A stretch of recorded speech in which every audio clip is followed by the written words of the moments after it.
Salam sejahtera di dalam Tuhan. Saudara-saudara yang kekasih, puji Tuhan kita boleh berjumpa lagi dalam renungan harian di hari Minggu tanggal 21 November tahun 2021. Sebelum kita membaca dan merenungkan firman-Nya, mari satu dalam doa. Mari berdoa. Terima kasih Tuhan untuk penyertaan dan kasih-Mu yang selalu kami nikmati dalam hidup ini. Saat ini kami akan membaca firman-Mu. Ya Roh Kudus, tolonglah kami. Biarlah kami dapat membaca dan merenungkan dengan baik firman-Mu, dan kami boleh memperoleh hikmat dari firman-Mu untuk menjadi pedoman di dalam hidup kami. Tuhan, berfirman-lah, kami siap membaca firman-Mu. Dalam nama Tuhan Yesus kami berdoa. Amin. Kitab Daniel pasal 7 ayat 1 sampai ayat 14. Pada tahun pertama pemerintahan Belshazzar, Raja Babel, bermimpilah Daniel dan mendapat penglihatan-penglihatan di tempat tidurnya. Lalu dituliskannya mimpi itu, dan inilah garis besarnya. Berkatalah Daniel demikian, pada malam hari aku mendapat penglihatan. Tampak keempat angin dari langit mengguncangkan laut besar, dan 4 binatang besar naik dari dalam laut, dan satu berbeda dengan yang lain. Yang pertama rupanya seperti seekor singa, dan mempunyai sayap burung Raja Wali. Aku terus melihatnya sampai sayapnya tercabut, dan ia terangkat dari tanah dan ditegakkan pada 2 kaki seperti manusia, dan kepadanya diberikan hati manusia. Dan tampak pada seekor binatang yang lain. Yang kedua, rupanya seperti beruang. Ia berdiri pada sisinya yang sebelah, dan 3 tulang rusuk masih ada di dalam mulutnya, di antara giginya. Dan demikianlah dikatakan kepadanya, ayo makanlah daging banyak-banyak. Kemudian aku melihat tampak seekor binatang yang lain. Rupanya seperti macan tutul. Ada 4 sayap burung pada punggungnya. Lagi pula binatang itu berkepala 4 dan kepadanya diberikan kekuasaan. Kemudian aku melihat dalam penglihatan malam itu, tampak seekor binatang yang keempat yang menakutkan dan mendahsyatkan. Dan ia sangat kuat. Ia bergigi besar dari besi. Ia melahap dan meremukkan, dan sisanya diinjak-injaknya dengan kakinya. Ia berbeda dengan segala binatang yang terdahulu. Lagi pula ia bertanduk 10. Sementara aku memperhatikan tanduk-tanduk itu, tampak tumbuh di antaranya suatu tanduk lain yang kecil, sehingga 3 dari tanduk-tanduk yang dahulu itu tercabut. Dan pada tanduk itu tampak ada mata seperti mata manusia, dan mulut yang menyombong. Sementara aku terus melihat, tahta-tahta diletakkan. Lalu duduklah yang lanjut usianya, pakaiannya putih seperti salju, dan rambutnya bersih seperti bulu domba. Kursinya dari nyala api, dengan roda-rodanya dari api yang berkobar-kobar.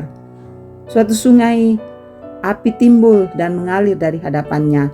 1000 kali beribu-ribu melayani dia, dan selaksa kali berlaksa-laksa berdiri di hadapannya.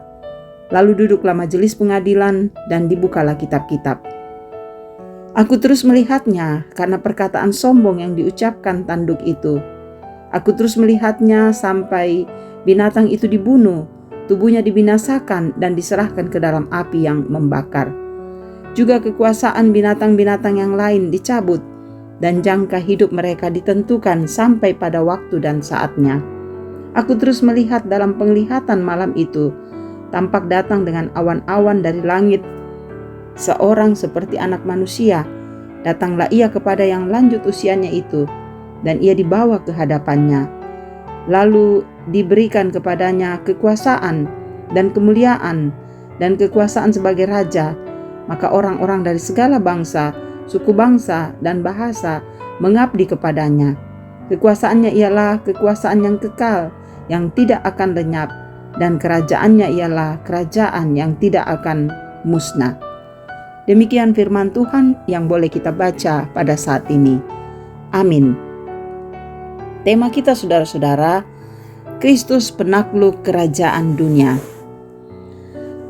Kristus umpat tunduk kaparentan lino.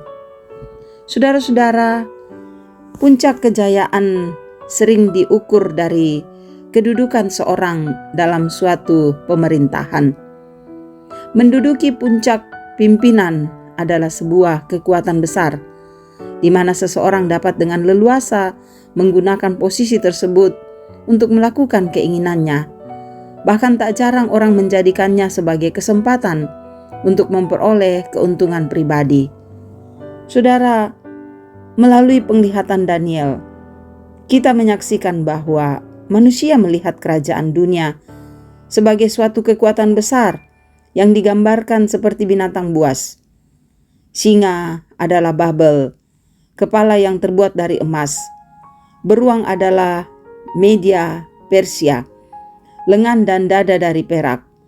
Macan tutul adalah Yunani, perut dan pinggang dari tembaga. Binatang yang menakutkan adalah Roma, kaki dari besi. Tanduk kecil melambangkan Antikristus dan kerajaannya, jari-jari kaki dari besi dan tanah liat. Saudara, yang lanjut usianya adalah yang maha tinggi, bersemayam untuk selamanya.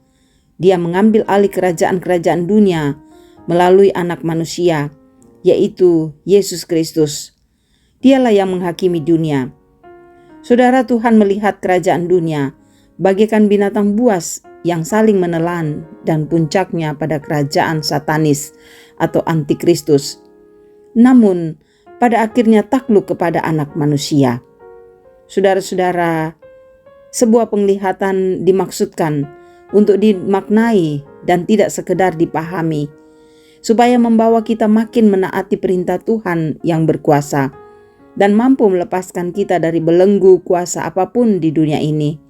Terutama saudara, belenggu dosa yang sering mengikat kita, sehingga kita semua kadang susah untuk maju dan menikmati damai sejahtera Allah. Karena itu saudara-saudara, taklukkanlah diri di bawah kuasa Kristus. Niscaya hidup kita dipimpin pada padang rumput yang hijau dan air yang tenang. Janganlah kita menaklukkan diri pada kuasa dunia, karena kerajaan dunia akan dikalahkan oleh Kristus.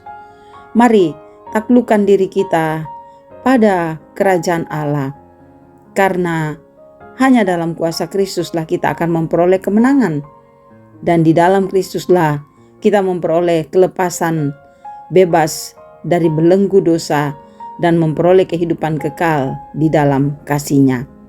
Percayalah, ketika kita menaklukkan diri pada Kristus, kita memperoleh ketenangan dan damai sejahtera dari Tuhan. Amin. Mari berdoa. Terima kasih kami boleh memiliki waktu untuk beribadah dengan membaca dan merenungkan firman-Mu. Biarlah semuanya ini membawa kemuliaan bagi Tuhan. Kami sudah mendengarkan firman-Mu. Kiranya kami disegarkan oleh firman ini. Dan kehidupan kami serahkan dalam kuasa Tuhan. Tuhan, lihat kami semua. Berkatilah keluarga kami.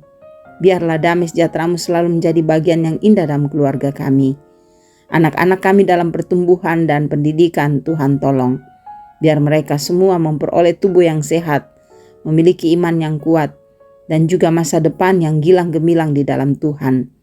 Berkati pekerjaan kami, agar kami semua memperoleh hasil yang memuaskan, membawa kami untuk selalu menyaksikan kebaikan Tuhan dalam hidup kami. Berkati saudara-saudara kami yang sakit, sembuhkanlah.